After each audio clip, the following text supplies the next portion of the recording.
Good morning. It's my pleasure to welcome you to our Survive to 25 Building Business Resilience webinar. For those of you who I haven't met, I'm John Fraser McKenzie, the Chief Executive of the EMA. At the EMA, we're passionate about the community of business and know that businesses do not thrive in isolation. We also believe in business as a force for good in the broader community, and that the most effective way to improve the well-being and prosperity of New Zealanders is a more productive economy, which will be built in a thriving business community. Your workforce is your greatest asset, and investing in your people is not just good business sense, but essential for thriving in today's changing environment. I'd like to introduce you to our MC for today, Julie Gill, CEO and founder of Best Place to Work. Julie has worked in commercial, leadership, management positions in business and the technology sector. She is well placed to guide you through the insights and strategies you'll encounter on this webinar. Thank you for joining us. I hope you find today's webinar informative and inspiring. Over to you, Julie. Thanks, John, and thanks for that lovely introduction. Welcome, everybody, and a good morning to everyone around the country that's joining the webinar today. As John says, my name is Julie Gill, and this webinar is brought to you by Best Places to Work EMA in partnership with HealthNow. And I'm thrilled to be the MC for you on this exciting session, which is about investing in well-being and how we can boost business resilience. We've got a fantastic lineup of speakers with us here today in studio. We have the lovely Nicola Taylor, who is co-founder of Tax Traders and Taxi. And fresh, I have to say, Nicola, from winning the SME Business Leadership Award at New Zealand last week. So a big congratulations. Thank you, Julie. Lovely to be here. Kia ora, everyone. And we have online joining us, we have Steve, who's traveling and is joining us from Melbourne today. Steve is the CEO of HealthNow. And we also have Mark Lewis. Are you there with us today? Mark is joining us from Christchurch, and he is Head of People and Culture for Kinetics. And also, I have to say, Mark, a little bit of a nod to yourself, because he did win the HRNZ 2024 HR Director of the Year. So we have a fantastic lineup, a star-studded lineup, I have to say. And I do appreciate all of you taking the time to be here and giving us your time today for this. So, okay, we've got a full agenda. It's packed, and we trust that you find today's webinar both valuable and engaging. But before we dive in, team, a little bit of housekeeping and items to cover. So format, the webinar is around 60 minutes here today. We're really keen for you to engage and ask questions and be involved.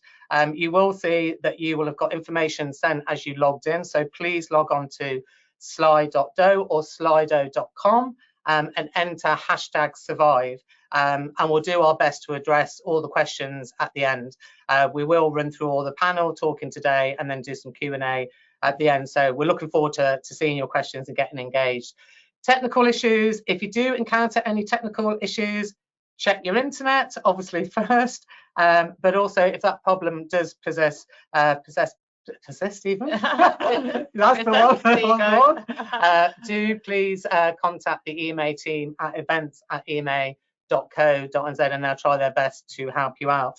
In terms of materials, we've got some fantastic presentations today, apart from what you're going to hear from our panelists. So we will send you information around 3 or 4 days after the webinar, which will be links to some of the research we talk about today, some of those case studies and practical guidance that we plan to share, because at the end of the day, we're really keen for you to take the insights from the team today and really put it into practice into your organisations afterwards. Okay, so before we dive into this critical area of well-being, I think it is fair to say that it's not a nice to have anymore. It's a business imperative.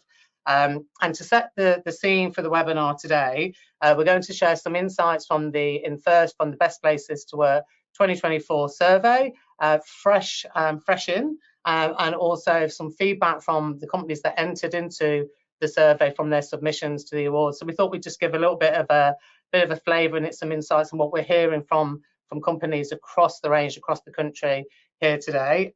So I will just go to the next slide.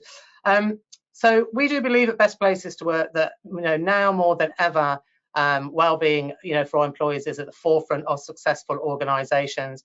At Best Place to Work, we do define well-being, and we did when we started this, is creating an environment that supports and really improves that physical, mental, emotional and social well-being of employees, ensuring healthier and more vibrant workplace. What we did see from the thousands of employees that filled in the Best Place to Work surveys, that really the successful outcomes where companies were creating conditions for people to thrive, where everyone feels valued, respected, and they've integrated those principles into the culture, and ensuring everyone can bring their whole selves to work, which is, I surely agree, is one of the most important parts of what we want to achieve in the workplace.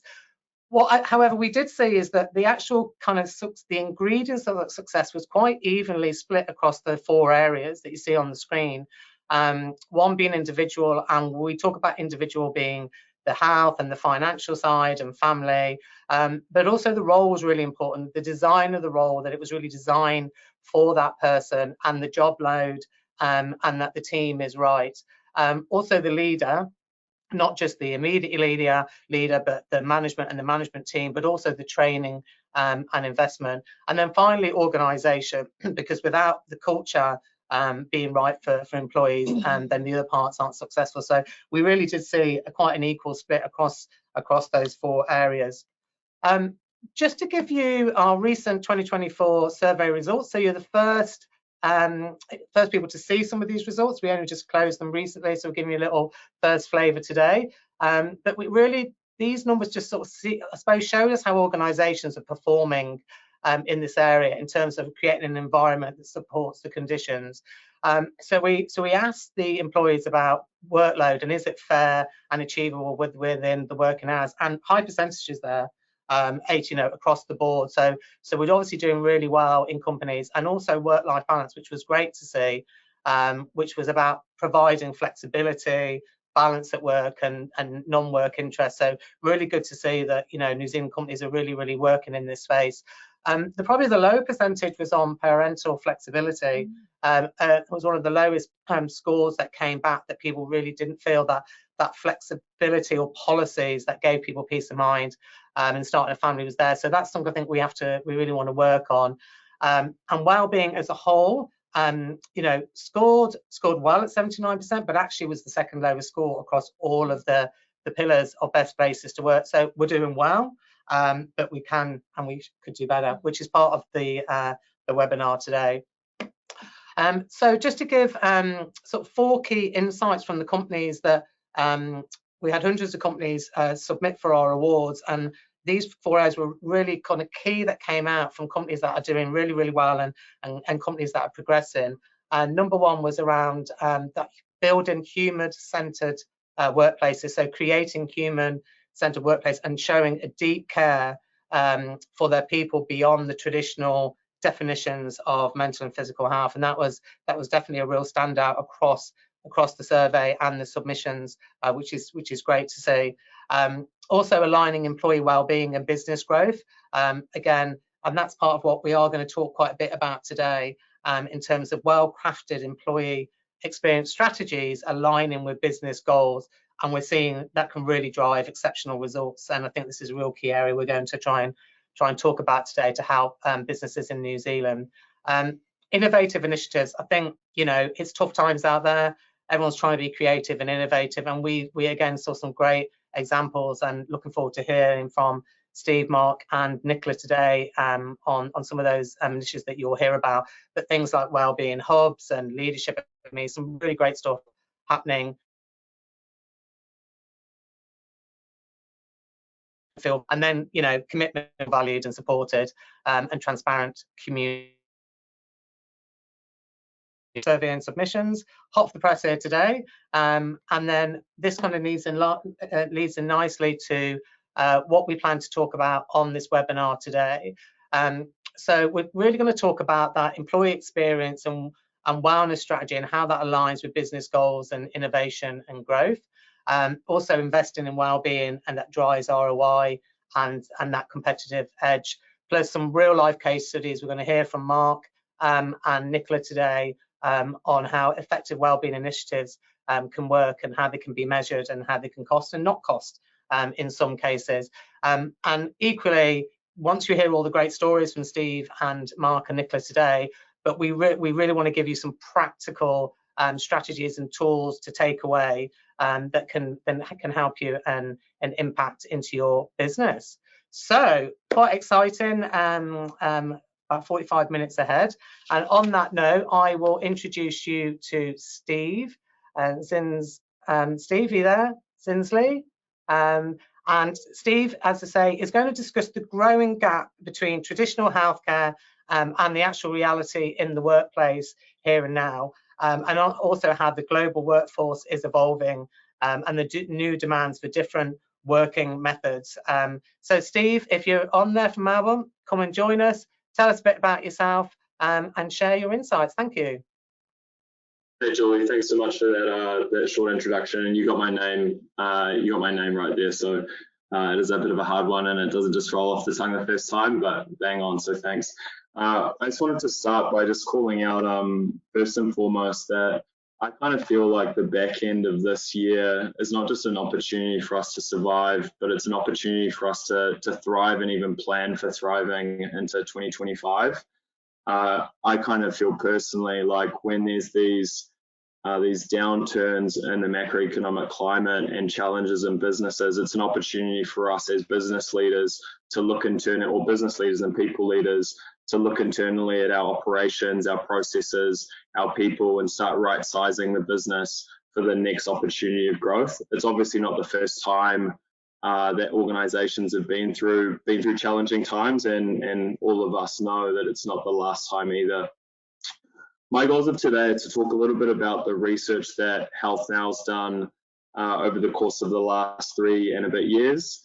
Talk a little bit about what we've learned from going to a lot of events in the P&C health and safety space, and what organizations are saying around employee well-being and the ROI on employee well-being, specifically around business resilience, and then how you can use resilience within your workforce to create more profitable and effective businesses. I think a really nice place to start is that, or something that's probably quite challenging to hear, but a good place to start as well, is that healthcare can be challenging for people to access, right? So 24 to 39% of people won't access healthcare due to cost-related barriers, whether that's due to a lack of affordability or fund prioritization. That's really hard to know. Obviously, paying for healthcare is not that fun when you would rather spend money on other things. But the thing I like to think about when I say that is, what's the impact that lack of acquisition or that delayed acquisition of healthcare and or wellbeing services has on a business and its internal operations? And I think when you start to look at absenteeism rates and presenteeism rates, and noting we're going to talk about it in a bit more detail soon, but presenteeism can cost a business 27 times what absenteeism does. It's probably pretty important that organizations look at innovative solutions to try and come in and solve for that acquisition problem that people are having. Let's see if this lets me change slide. Sorry, there's a slight delay. Yeah, so the first thing probably to call out just on the slides here is around employee value proposition and around health and wellbeing and how that helps people thrive. You'll note here that we've got a couple of different bar graphs, thanks to Mercer, where they're talking about the different number of benefits that an employee is offered. And you'll see that when an employee is offered 10 plus benefits within their employee value proposition, or their additional benefits that the organization is delivering to them, they feel a lot happier, they're more likely to thrive within their current role, and they just have a better perception of their working environment. I think this is really interesting, right? Because you know, as alluded to by Julie, not all benefits need to come at a high cost. And I think, again, with the current economic challenges that businesses are facing, it's an opportunity for them to look internally at what benefits they are providing to their employees, what the utilization rates of those benefits are, and even go and test the theory of whether those benefits that are being provided to employees are perceived as a benefit by the employee base, and then looking at reallocating or changing the way that they're allocating existing funds to then find a list of benefits or a strategy of delivering benefits, which is actually going to lead to greater impact for their employee base.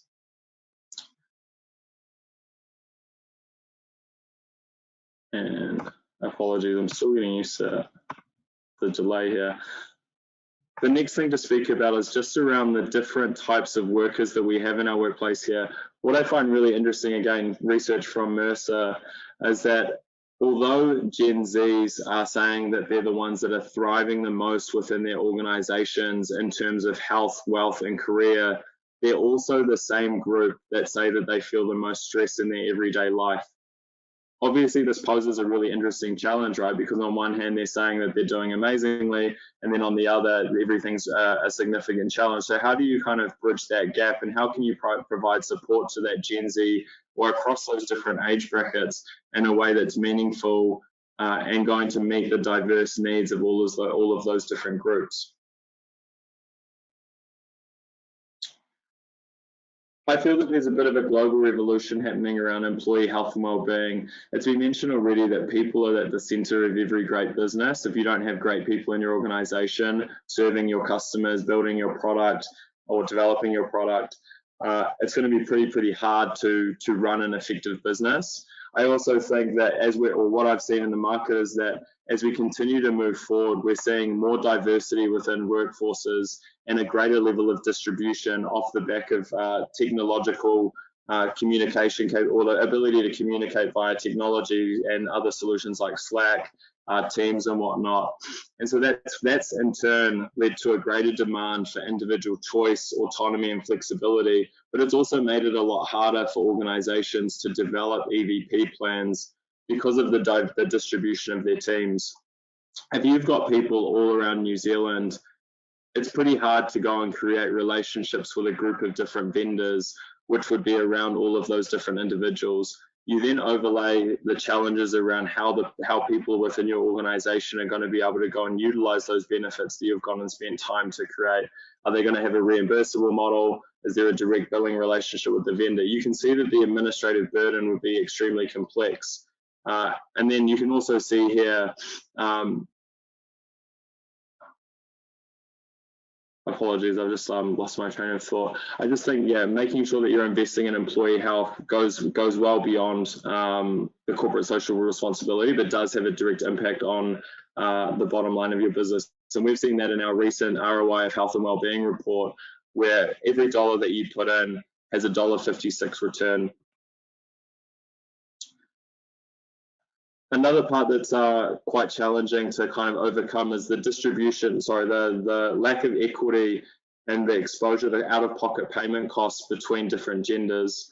As we see here, again, courtesy of Deloitte, we're seeing that females have a much higher rate of out-of-pocket costs than men for a number of different reasons. But having the ability as an organization to both recognize this within your DE&I practices and then to be able to support the different people within your organization with the different exposures to costs that they have can go a really long way in supporting the out of workplace costs that they're exposed to, especially in this time where we've got such a hard challenge on the cost of living already. Again, so when we're looking to deliver, in my opinion, and what we've seen in market, when we're looking to deliver employee value propositions and well-being, it must be employee-led. Having an equitable delivery within your employee value proposition is obviously extremely important. I've seen a couple of instances across the market where organizations or businesses, are looking to try and develop EVP, but they're coming at it from a place where the head office is trying to make decisions for people that are on the front line that have very different versions of reality and experiences of day-to-day costs. I think it's really important, and what I've seen done really well. I'm excited to hear what Nicola and Mark have to say following this, knowing what they're doing within their businesses, to go out and do surveys of what your people are looking, where people are challenged within their health and well-being, again, to meet that diversity, the different versions of lived experiences, to make sure that you're delivering something in a way that's going to be able to be received by the individual that you're looking to benefit. Another stat that I've recently been having seen raised in a number of different events is, and not to say that it's EAP's bad, but EAP sees average utilization around 3 to 6%, but yet 20% of a workforce will suffer from mental distress within a given 12-month period. There's a significant delta there, and we have to ask ourselves as business leaders supporting our employee base why that delta exists. And I think it's there's some obvious reasons, right? Like the first one that comes to mind for me is that mental health and well-being isn't the same for every individual, and counselling and mental health services are not the same for every individual. Not everyone wants to pick up the phone to access services. Not everyone wants to use a specific vendor. Sometimes people want to be able to use the vendor that they would prefer to utilize in the community, that their mum, their friend, their family member has referred them to. So again, just a use case, or kind of a source of thinking around how we can look to make sure that we're delivering services in a way that's going to support the unique, diverse needs of distributed individuals within our organizations. It all boils down to productivity and a number of other things, but when we think about productivity, I'm sure we all can sit here and think about the time that we've been sick, unwell, had a couple of challenges in our home life or other areas, and how that's impacted us within our workplace. I got interviewed the other day by staff, and they were just talking about, they were looking to try and ask questions around what organizations were seeing with absenteeism recently. And I've actually built this belief that when organizations have, and I'm really keen to hear Nicola's perspective on this, they've got a really awesome sick leave policy where there's unlimited sick leave, but when organizations have a great employee value proposition, employer brand, and employee experience, I think that they actually struggle to try and build those environments where people take sick leave and take that time to rest, because people want to be part of the story. But again, if you don't take that time to rest and actually get better, then you're prolonging the instance of the person not getting better. And then you see that second point around presenteeism and how that impacts the workplace. If we add a construction lens to this, using scaffolding, you're working in groups of 4 or 5 guys. If one person within that team or that band is not able to operate effectively, the impact on the rest of the team to lift that workload or to find a replacement to fill in for that space is obviously both high costs, in addition to increasing the risks of workplace hazards. So again, thinking about how you can support your people within the organization to come to work well and better. I'm going to pick up the pace a little, noting that I've only got a few more minutes. We can probably take this as read, but your employee value proposition, your health and well-being strategy, we saw from the stats above, if you provide things to people in a way that actually is experienced by them as a benefit, you're going to be more likely to attract the right type of talent you want, to get the right people into the right roles at the right time, and retain that talent. Like, this is a no-brainer, but ask people what they want. If you give some people what they want and give it to them in a way that it's simple and easy to receive, it will actually have an impact and actually be a benefit for them, which will help with your retention and recruitment. Staff morale, again, a no-brainer, where people feel like their organization cares about them, and it's not just something that they put on the wall as one of their core values. It's going to have an impact.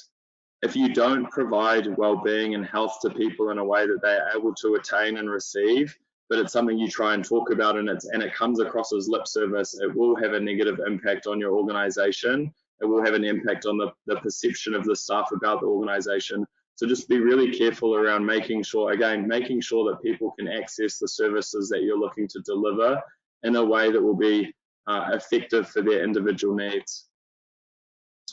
We break it down into musts, needs, and wants at HealthNow. We think that every organization has musts. You think around construction businesses and their musts around health and safety. Then you bring in the needs, which is access to everyday health and wellbeing services, doctors, dentists, physios. And then there's the wants, where we're talking about all of the auxiliary health and wellbeing that an organization can provide.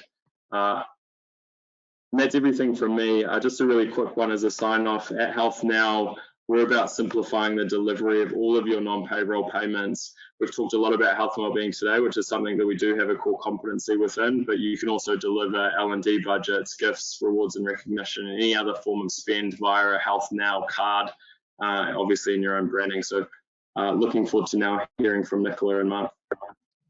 Brilliant, thanks Steve. You did well, you speeded up at the end. You got the look. That was absolutely brilliant. Some great insights there, Steve, especially around that, you know, those generations, there's 4 or 5 generations, and how you address that and how you apply that. And I think you're absolutely right. You know, it is all about that employee led design, and I think that does feed in well now to hear from Mark, who's going to he's going to give us a real life case study about how you practically apply wellbeing strategies, how you evaluate those budgets, but also how you champion that internally and secure buy-in from leaders. Because, like you say, we can talk about all these great things that we know that we need to do, but often if it's not brought in by the leaders, it's very tough to deliver. And Mark, glad to have you with us. Just for our attendees on the call today, Mark is, as we say, is head of people and culture for Kinetics, and also has really worked on talent acquisition and supporting women in the sector and boosting employee engagement, and his leadership's been crucial for their company for their 2030 strategy. His team has won the 2024 HR Team of the Year and was finalist for the Talent Acquisition Award. So some great things going on over there, Mark, at your place. So yeah, we'd love to hear your story. Yeah, thank you very much. Kia ora koutou katoa. Yes, I'm beaming in today from the sunny Aotearoa, Christchurch. We've got fresh snow on the hills, which makes me pretty exciting, being a skier. But I'm really happy to be with you today and just tell you a little bit about what's going on for Kinetics. And I'm sure there'll be some parallels with what you're seeing in your workplace and in your community. And I'm going to pick up on a few points that Stephen has covered as well. Yeah, so I guess Kinetics, we're a full service electrical contracting company. So we make sure that the power gets from transpower, from the transmission lines, to your business or to your homes, so that you can get the power that you need. And we're doing that, you know, support cities, businesses, but also people in their home, you know, to make sure that they're looking after themselves. Because in essence, often if people are short on energy, then it can impact their well-being, particularly this time of year, in terms of whether they can heat their homes and prepare meals and other things like that. So it is really key. And I guess the challenge in our sector is supporting the decarbonisation of the economy. So New Zealand has a goal of being carbon zero by 2050, and a big part of that is the electrification of the economy. So if we thought we had a busy few years in the past kind of decade, the next decade is going to be busier again. But I guess the key thing that we're seeing, of course, is it's going to be quite different. And for a sector that hasn't seen a lot of change, and in some ways won't see some change, we still haven't figured out how to get electricity to people without going through cables. So we'll be still digging holes and burying cables and stringing them on pylons. There are still some really big changes coming with trying to balance what we call the energy trilemma. So how do we create a system that is equitable, you know, so we're not going to drive cost up significantly and mean that people can't access the power they need. It's sustainable, a lot of chat about that around where we're getting our energy from and how do we decouple ourselves from fossil fuels. And also security. I know a lot of us probably don't think about energy or electricity most of the time. We kind of, certainly my daughters, it's kind of like the air that they breathe, but also like the air like they breathe when my daughters end up missing out on their power. It feels like they're going to end their lives in 3 minutes, which of course is not the case, but we're very used to our energy needs just being met, and that's going to get more challenging over the next period of time, and there's certainly a lot of talk in the media at the moment. I guess from a Kinetics perspective, we see a real growth opportunity, and we realised all of that last year and some of the awards that you heard about. But in terms of talking about business resilience, we went from an environment where we were trying to hire as many people as we could last year to this year really trying to retain our critical roles and our critical staff in preparation for our 2030 strategy, which we think is still really sound, even though there are some big changes, because we've developed a strategy that is resilient to that. And really what we're looking at is workforce growth, but not at the same rate as our productivity growth. So we're trying to figure out how to, you know, increase the performance of our workforce so that we can do more work with less time on the tools, because in essence we couldn't go out and double the size of our workforce in the last 8 years, because it's not just us and our sector that's looking to grow. I mean, energy is a global kind of area of focus at the moment, and we've also seen a real draw from Australia in terms of some of our really skilled and highly skilled workforce over there. So we've certainly got a strategy that doesn't rely us on just getting bigger. So it's not just about working smarter, it's actually about working differently for us. And of course, that's going to have a number of impacts in our organisation, and also some of those things, if they're not managed well, will have an impact on our people's well-being. And so a big focus for us is how do we increase the performance, increase the productivity at Kinetics, while also continuing to support the well-being and really meeting our expectations, not just of our external shareholders, but our internal shareholders. So our people who really are the people that drive value for Kinetics. So some of the things that we're seeing associated with what's going on. Can you please just move the slide forward? Yeah, as we deliver comprehensive energy solutions. And so one of the ways that we're building resilience within our depots is to make sure that we're not just focused in one region and in one skill set, but that we've got a larger footprint than that. I'll talk a little bit more about that. And we're also providing services across the full range, so that maybe if we're not supplying materials to people, we can still be building stuff, or we can be designing stuff and then looking at design build stuff. So then making sure that work then flows through from our engineering team through to our construction teams.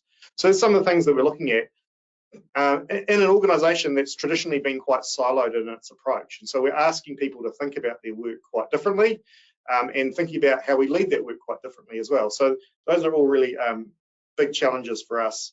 And it's not just the surge in demand that's really going to cause some challenges here. It's also the shifts in technology and the fact that currently we have a linear system where we have big generators who make electricity. We've got Transpower who then moves it around the country, and then it's picked up by the EDB, so the electricity distribution boards, and then fed out to businesses. And what we're going to see as part of our energy transition is a lot more local generation, and also generation going two ways, which is going to require us to completely rethink the grid, which means that we're going to have to rethink our work. And we're also going to need to reskill our workforce, not just around the technology that they might be using, but also the way that we think about how we manage energy. And that's going to take a multifaceted approach for us in terms of how we work through that. If we can move the slide forward again, please. Yeah, so as I mentioned, we've got a nationwide presence, and that presents some other challenges for us in terms of we've got a number of our workforce who live in urban environments, and they have access to all kinds of things that are maybe a little bit more challenging for people in our rural environments, like in Cromwell.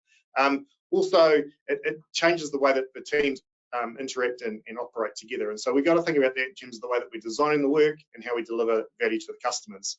But we do really see this as a resilience play. And as you can see, we're looking to grow our overall footprint out to 2030 to build on our centre of gravity, which is out of Canterbury here.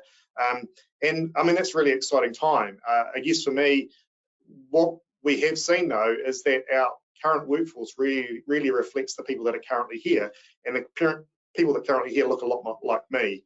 And we know that doesn't in any way reflect the communities that we serve. And so we're looking to make sure that we can broaden our value proposition in the market and try and attract, really critical talent that's out there that maybe hasn't thought about our sector and is maybe keen to come and work for us, part of our purpose of delivering energy solutions. And I guess one of the other challenges around that is then the leaders who then are making these hiring decisions. How do we support them to get past some of their core biases, which they don't even realise are running in the background? And how can we make sure that we're really looking at what true potential looks like, not just for the work that we need to deliver today, but also for the work that we need to deliver into the future. If we just move the slide forward, please. Yeah, so like I said, we've got a skilled and diverse workforce, and we're just going to see that go even more further than that. And as Stephen mentioned previously, we have a workforce that's across 5 generations. We've got the traditionalists, we've got people here who are past retirement but really love their work, still want to contribute in lots of ways, and we still need them to contribute them. And we're trying to figure out how we support them in terms of their work and at work. But also we've got people coming out of school into some of our new trade roles and other roles who are just starting out in their career. And once again, their age and stage is much different. So in terms of when we're thinking about wellbeing, we're thinking about how do we support each of these people in a way that makes a lot of sense for them, but also we're taking a less paternalistic approach to this wellbeing and making sure they've just got access to what they need, and then they can then cut that up and divide it in the way that makes sense for them. So the key things around that is we're trying to establish a really close connection between our workforce and their general practitioner, because that's the key person who should be supporting their health needs. And then we're also not supplying some services that we previously supplied directly, because of course, while that was easy for us in Canterbury, where we have a large amount of our workforce, it didn't work so well for our offices in Tawa and Cromwell. So really looking at not just providing people with options, but also providing with flexibility with how they might be able to access some of those services. If we could just move on to the next slide, please. And a real key focus for us is some of those shifts that we need to make in terms of what we think looks good today and what we think looks good in the future. And around that is also what our core values are. And what I see in a lot of businesses is that their external values, what they say they are not what internally are reflected in their organisation. So we've gone through the process of making sure that our value proposition, not just for our employees, but for our customers, also reflects what people see inside our organisation. And that was a big focus of us last year, because we were seeing high levels of turnover, and that was partly because people were being sold something that when they came here wasn't what they were expecting. And it wasn't that it was wrong, it was just that it was different, and they were then questioning why they joined our organisation based on the messages they were giving. So we've aligned that value proposition. We think that's been really key for us and makes it much easier in terms of the message that we're telling our people, but also which we're telling our customers. And we've also looked to get much clearer around what potential truly looks like, so we can access some of those pools of talent that we previously haven't. And then we can also make sure that our leaders are equipped, that when we have these more diverse people coming into our organisation, that they can be accepted and made to feel like they really do belong here, because they absolutely do, and that they can continue to do their best work. So we just flick through the last slide, please. Yeah, so like I mentioned, a big focus at Kinetics is how do we lift performance and continue to support wellbeing. What we're doing around that is we're making sure that we're not just working smarter, that we're looking to work differently. And we know that then the way that we organise our work and how much influence we have on the workplace is much greater than the nudges that we can give our people individually, or us telling them how they can support their wellbeing, so that when they do come into work, they can do their best work. And so I know it's a tricky balance. And some people will shy away from the performance conversation because they feel like talking about performance actually has a negative impact on wellbeing. But you know, what I know from my experiences, not just here at Kinetics, but in other organisations, that if we're really clear around what people's role are, and we're really clear around what good performance looks like, then people will lift to that. And then if we can make sure that we can support them to get access to the other services they need and to meet their health needs, either for themselves or for their whānau, in really simple ways that allow them to choose what they want to use and when and how they might get that, it really does come together to really drive our overall productivity as an organisation. And I guess the key thing for there, which I'll just leave you with, is at Kinetics here, we hear about always connecting. And the biggest initiative that we did last year is we encouraged our leaders just to have a one-on-one conversation with their people, as many as they could, and just ask them how they're going, what they might need. And in most cases, leaders were a bit nervous about this because they're like, well, what if we can't provide that? But invariably, our workforces really know what our context is, and they really only ask for what they actually genuinely need. And invariably, if we know what they are, then we can meet those needs. And it makes the job of the leader easier, and it also makes it much more fulfilling work. So I can probably just leave it there for now, and maybe I can pick up on some of those points more in the questions later on. Thank you, Mark. Really appreciate that, and well done. Lovely, kept to time. Very impressed. Yeah, thanks for sharing that. A fantastic case study and great practical examples, you know, of how you're meeting the needs of those individuals, and also again a bit like Steve talking about how you're addressing, you know, that sort of generational piece and those wellbeing requirements. So really appreciate you sharing that with us. And so I now turn to Nicola for another, again, great practical case study of a Kiwi business leading the way in wellbeing initiatives. Nicola is the co-founder of a successful fintech company, Tax Trader, and also the new startup Taxi.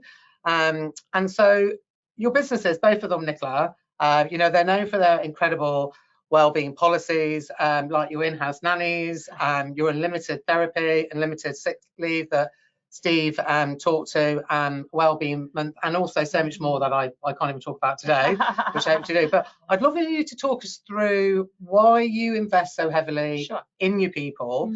I also think, why you've chosen those certain policies. And and again, part of today's webinar is what results have you seen, or the outcome. And I think our listeners today would be particularly interested again, in those practical steps, and also that that they could go out and implement tomorrow and go straight away, whether it's cost or it's not a cost. So really keen for you. So over to Nicola. Yeah, kia ora, Julie. Thanks for having me. Ina mana ni reo, ina karangatanga, tēnā koutou, tēnā koutou, tēnā koutou katoa. Thank you so much for having me. Thank you for investing your time in attending this webinar. It's really exciting to know that so many people leaders out there are so invested in learning more about their people and how that can help boost our business resilience. So I'm going to get into those questions, but just to contextualize our business, our first business, we make provisional tax software for accountants. We're kind of a bit nerdy. We love tax. We love software. We're 12 years in business, team size of 50. We have $2.7 billion of tax payments that are under management. We have seen really high growth in the 12 years that we've been operating. You can see that there. We've survived. We've grown, we've raised capital, and just recently we launched a brand new entity, Taxi. Taxi provides tax-powered working capital for all New Zealand businesses, previously only available to the big corporates. But I got to tell you that our growth and the fact that we could innovate and release a new venture like this is only down to the people we have, the culture we've built, and the very real care that we have shown for them over the years. And Julie asked the question, why do you invest so deeply in your people? Now, you've seen some of the data. We know that people who are cared for are going to be more productive, they're going to be more innovative, they're actually going to do incredible work for you. But for us, it's a bit different. We invest so deeply in our people because it's just the right thing to do. And you heard from Mark about how you've actually got to believe that you've actually got to, or was it Steve, you can't pay lip service when it comes to employee wellbeing. You've actually got to believe that you've actually got to care for your people, and you've got to believe that it's the right thing to do. And so for us, that comes down to two core beliefs. What do we think about people? Do we think they're cogs in a machine? Do we think they're just beings of self-interest between like a stick of punishment and carrot reward? Or do we actually think there's something different there, that they're complex and fragile and holistic? And secondly, what do we think of the workplace? Again, if we don't think the workplace matters much in someone's life, then maybe we wouldn't invest in it. But if actually we believe that the workplace is going to have a bigger impact on those people than almost anything else, then it's going to affect their mental well-being, the way they go home as a parent, the way they contribute to a community, then we are going to take a very different approach to our people. And that's our story. So we have a key set of beliefs. They lead us to make some decisions, that leads us to practices, and then that leads us to outcomes. You actually can't have those amazing outcomes unless you've actually got those other pieces in place. So I would definitely encourage you to think about what those very deep building blocks are. So what are some of those amazing outcomes? From our point of view, we have a really high employee net promoter score of 89%. And it's no surprise then that our client net promoter score is also world-class at 84%, because if your people feel cared for, then they will extend that care and service to your clients. So it's kind of no surprise there. We have a low turnover, high retention. We find it easy to recruit. Our people love coming into the office. We trust them to make the best decision about that. But we see high in office working. Our people are highly motivated, productive, and empowered, high initiative. They take responsibility well. We've retained all our new mothers, so everyone that's had a baby is still on the team, mums and dads. One of the things when you invest heavily in your people is you just do away with all that nonsense. That we have zero office politics, and I mean that. No silos, we work collaboratively. We reap the benefits of diversity because every single person on the team feels that they can turn up exactly how they are as their true and authentic self. And for me, it's a joy to come to work each day. So I think that that has been the key to much of our success. And not only that, but our people and their families are thriving. And I wanted to put it to you, if you're a business owner or a people leader, that actually it might not be the product you're making or the service you're delivering, but it might be that the most profound thing that you are doing is creating a workplace, and creating a workplace where humans can flourish. The stories of people who have seen a radical increase in their mental well-being, in their marriage, in their relationships, in their family situation, because they work somewhere that cares about them, invest into them. Countless stories. I'd love to share them with you sometime, but let's get into some practical things. So what do people need to thrive at work? This is what the data tells us. This is what years of research tells us, and it's also what we have seen in our experience. We start with ABC, affection, belonging, and care. This is the start point, and I'm going to give you some practical examples of some things you could do tomorrow that don't cost you anything on that layer. I'm not going to go into great detail, but it's worth saying we also, in our framework, we layer on trust, transparency, and autonomy. It doesn't cost you anything to have open Slack channels or share information. It doesn't cost you anything to trust your people. We also layer on DNA and purpose, and of course, progression, growth, and recognition. People need to know they're getting better at things. So what do we do to create belonging? So I'm only going to just talk about that very first layer. Simple things, they don't cost anything. First of all, know everybody's names. Know their names, know their partner's names, know their children's name. I know 50 people's name, I know all of their partner's name, all of their children's name. Or if your brain doesn't work like that, find a way that you can have that information top of mind. Do the morning rounds, grab your coffee, check in with your team, check in wider, get to know them, personalize your onboarding. When somebody arrives in your office, you should know their favorite drink. You should know how they like to relax. You should know the name of their family members. This creates a sense of belonging. Create a welcome ritual. We have one, create team member profiles. My Slack profile will tell you what I do and don't like in the office, and that helps people feel like they belong and they can know you. Use those icebreakers. I know they can be cringy, but they're amazing for creating belonging and safety. Institute meaningful one-on-ones. This is a core human ritual. 15 minutes every week without fail. Everybody should be in a one-on-one. If you want to know what questions to ask, jump online. There's heaps of material out there. There are a couple of well-researched question sets that you can ask each week to ensure your people feel a sense of belonging. Engage in PDA, public displays of appreciation. Put that on a Slack channel. Make a habit of over-thanking people. You cannot thank your people enough. It costs you nothing and it builds a huge sense of belonging. Use your all hands meetings to communicate care. I care about you. You're important to us. Listen well, embrace storytelling. Rituals of celebration. How do you celebrate? What do you celebrate? Institute those into your work. Remember birthdays and anniversaries. Model appropriate vulnerability. If you're in leadership, learn how to do that. Take breaks together. Breaks don't cost you anything. They're really important. There's great science about how to do it well. You can develop hashtags that, again, are like really important parts of your culture and always link to your purpose. That's just a couple of things that you could do tomorrow that don't cost you anything, that in our experience and backed up by a whole range of research will increase the belonging, the safety, and the well-being of your people. If you want to read more, here's a couple of my hot takes, my hot favorites there. And just to finish with, building a strong culture, it takes time, it takes patience, relentless effort, and being considered ordinary.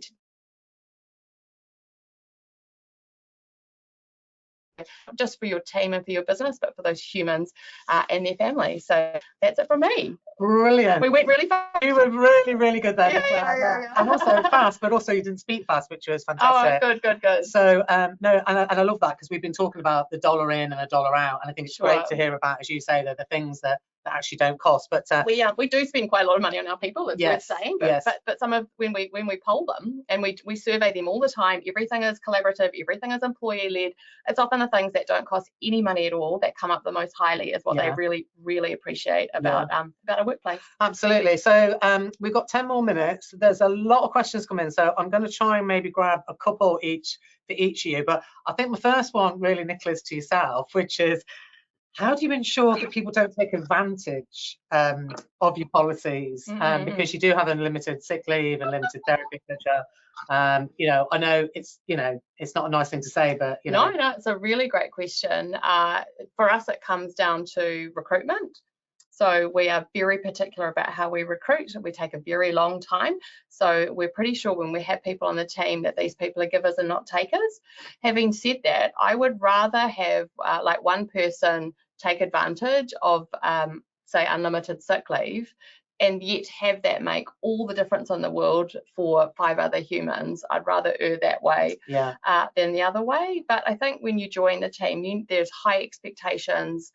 You are really understanding what you're buying into, and people just, you know, they kind of behave accordingly. Yeah. But I think I love to hear that, because I think you're right. It's rather than always changing things for the one, it's actually, you know, well, you know, if one does and it benefits everyone else, why not? And I love that. I think if you always thought, oh, but what if this, or what if this, or what if this opens, you know, the floodgates to people asking for this and this, you'd really never do anything. You've just got to decide what you believe in, what you think, how you think people are going to thrive best, and put that in place. And if you see bad behaviour, nip that in the bud. And so I'll come to Stephen and Mark, but one of the questions that's come in for yourself there, Nicola, was about the measurement. So how can you tell your policies are working or not working, like what you put in place? Yes, I don't think there's a more surveyed workforce than our workforce. They're constantly being asked their opinion. So I mean, we have the weekly we use lots of software, so weekly check-ins online, so we get a good feel of what's happening there. We also do high survey engagements, engagements about how surveys about how engaged our people are. We basically track anything that, you know, you could think of, how many care packages are going home to people, what levels of kind of stress they're reporting. I mean, interestingly, I think Steve mentioned that a lot of EAP isn't used, so we track how many people are using the therapy that we offer, which is not just, we use ClearHead, which we love, but also we have other people available, parenting coaches. And so we actually track that, and it's about 16 to 20% at any given time. So anything that you can measure to do with our people, we're measuring that. Anything that they can actually have input into, that happens as well. So it's a really employee-led process. No, that's brilliant to hear. And again, that comes back, I think, Steve, you know, what you talked about was that employee-led approach. So one of the questions to yourself, Steve, was that I think you touched on, again, I think it's that measurement, but about investment in and investment out and output. You've mentioned about the dollar in and dollar out. Could you explain more what that means? I think you mentioned about one of the ROI reports. Yeah, so we did an ROI report, which was essentially a lit review on all of the current evidence available across a number of different platforms, you know, Google Scholar, some of the stuff that Deloitte, Mercer, other organizations put out. And we actually pulled it back a bit to make it a little bit more conservative, because there's some reports where they say, you know, $1 in is $6 out. But we felt that when you started to remove some of those fixed cost lines, like sick leave as an example, annual leave as an example, where it's a cost irrespective, that we got to a slightly different number. But the ROI for me is around looking at your business. You know, you saw Nicola talking about the retention rate of her employees at 4%. You know, that's an astonishingly low number. I think there's another interesting thing around retention is the tenure related to retention. You know, you see lots of, to Mark's point, if an organization has a low retention rate across their whole business, but a high retention rate across their whole business, but a very low retention rate across their business in the first period, you're going to be spending a shitload of money on advertising and whatnot. So to Nicola's point, you know, being able to establish those relationships with people early, that EVP, that employer brand, and what Mark said, where you're you're really upfront with people and making sure they're understanding the role, and building strategies which actually promote retention, you're going to get high ROI. Yeah, I think, Mark, that I think connects back into yourself about, you talked about that gap between what companies provide in terms of wellbeing and what actually the employees actually need, which I'm assuming can have some financial issues as well. So I don't know if you've got thoughts on that, and then also how you identify and maybe bridge that gap in your experience, or how you've done that. Yeah. So I wasn't that it connects. We went investing in people already and supporting their well-being. We're a good employer. We want to look after our people. We want people to have long careers with us, and we invest a lot, not just in selection. Although I'd love to invest more. Getting back to Nicola's point around, if we spend that money up front, it pays dividends. But we're still an organisation that has a big focus on developing people. And in terms of our core trades, you don't just become a line mechanic overnight, right? It's a 2-3 year commitment, and then it's just to get you qualified, right? And so we, having come from health and also coming from defence, when you're looking at these long pipelines for talent, you've really got to be bringing in the right people, and you've really got to be supporting them right through their career. But as I mentioned, people of different ages and stages in life, and like I said, they might live in different parts of the country in the case of our business, and so it's not a one size fits all. And so I guess an example is our mole map program. We offer that up. When I had a look at that, across 450 people, we had 130 people taking that up. So once again, it wasn't something that wasn't valued, but I was going, well, then why are we managing that centrally? Let's reinvest that money another way. And we looked at it, a couple of our other initiatives, and we basically rolled all that package of money together, and then we've then looked at a way of how do we get the money into people's hands and ensure that they're spending it based on what their relationship is with the GP around what their needs are. And their needs, in my case, was I actually need to take my daughter to see the doctor, to get some of her immunisations sorted at the age that she was, right? And so that was actually the need. I didn't have a need. I didn't need to go get my mole map done, but allowing our people and as Nicholas said, to trust them to make the right decisions, is we just give them the money and then we say you spend it the way that you need to spend it, as opposed to us controlling it all centrally, and deciding that we actually know best.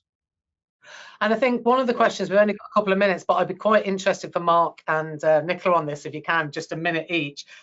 The question is, have you introduced any initiatives, the question is, that haven't worked and that you've had to change? Because obviously we're talking, very much about being progressive companies, but I imagine there might have been things that haven't worked. So 1 minute each, guys. We introduced an amazing onboarding program, and it probably wasn't that it didn't work, because it's worked brilliantly, but it was that we didn't mirror that in our offboarding. There was a real imbalance there with incredible onboarding program, and then we didn't have anything to say goodbye properly. And so I felt like that came, we fixed that. We built an offboarding program, and then our progression framework, which we built internally, which is called Grow, we've iterated on that so many times to really reflect the fact that people get promoted. We are on whether they're reflecting the DNA, but also on their technical skills. And we've had to really iterate on that, because we have everyone from marketing to software engineers, and just to try and really make that reflect our people as being a very iterative process. Yeah, I love that. I have to say, I made a little note that I think the next webinar we definitely have to look at, because the whole onboarding issue. Onboarding and offboarding. Offboarding, yeah. But anyway, that's another story. Mark. Do you remember the question, or do you want to ask again? If you brought in any initiatives, the question was, Well, it's not that it's not working, but I just find it really interesting. So, I think at the start of last year, our turnover was running at 22%. So we were quite different to Taxi in terms of where we were. And while we were getting really good at bringing people into the organisation, it wasn't sustainable for anybody. So we put in a number of initiatives. And one thing that we did, which was really helpful, was we actually did a 3-month check-in survey with our people. So what's your experience at Kinetics once you arrived? And that's driven a lot of improvement. And basically the conversation I've had with our leaders is that you're a bit rubbish at engaging with your people. At 3 months, their engagement scores are 96%, and up to 2 years later, we're seeing that drop off significantly. So why aren't we doing that? And so that insight was really key. And And so not that our leaders were failing, but they weren't focusing on the things that they needed to be focusing on. They weren't focusing on a development conversation with people in their first 3 months when they arrived in the organisation. So we'd help them. They weren't doing enough one-on-ones. I think that's the key thing you do. They weren't engaging with people. And for an organisation that's about always connecting, we just had to get that message back to our leaders and make it really simple. And the first step was just to get them doing these things, and then we can refine them, as opposed to trying to make it perfect and then roll it out completely. So it doesn't completely answer the question, but I guess, in some ways we're failing in terms of engagement. We're bringing fantastic people into the organisation and then we're letting them down. And so we need to get better at making sure we basically retain engagement, don't try and recover it before they exit. I think it's fair to say, Mark, we're all on a journey. And Steve, oh, sorry, was that you, Steve? I just wanted to add something just as a line of thought. I think something that P&C people could do that would be really, really awesome, that I think CFOs would absolutely love, is to go through the different products and services that they're using and have a serious look at utilization and employee experience and perception. Because I think lots of the time it's the CFO which has been painted in a real bad light, which they shouldn't be, because they're great people if you partner with them. If the P&C and the CFO partner, you can create some amazing opportunities. But if you kind of go through and be like, I've got this and this, our utilization rate across this product is 10% of our workforce, but we're paying a fixed cost across 100% of our workforce, there's a serious question you need to ask yourself of whether it's actually delivering value. And if you take that chat to the CFO and decide to cull that product and move that resource to somewhere else, like you're not adding costs to the business, you're just removing something that evidently isn't working.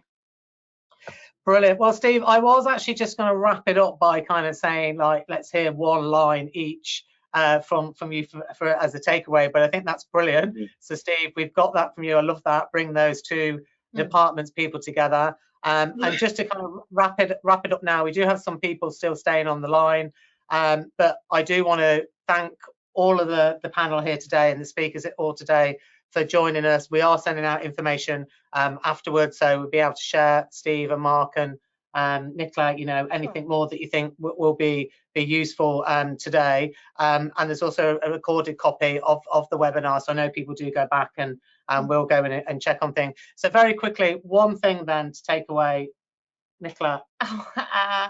You know what? Here's my thing. You either love your people or you don't, and that's where you got to start. Love, care, affection, belonging. Start there, build from there. Brilliant. Thank you, Nicola. Mark, it's going to be one line. I'm going to cut you off. Our people know what they need, so get out of the way and let them access it. Really nice. Good. Brilliant. Love that. Thank you, guys. That was brilliant from all three of you. And I hope everybody on the line today really enjoyed that session. I just also want to say a big thank you to EMA and HealthNow for helping us put this together. And also this webinar has been part of the Survive to 25 campaign that EMA are running at the moment to help businesses survive and thrive.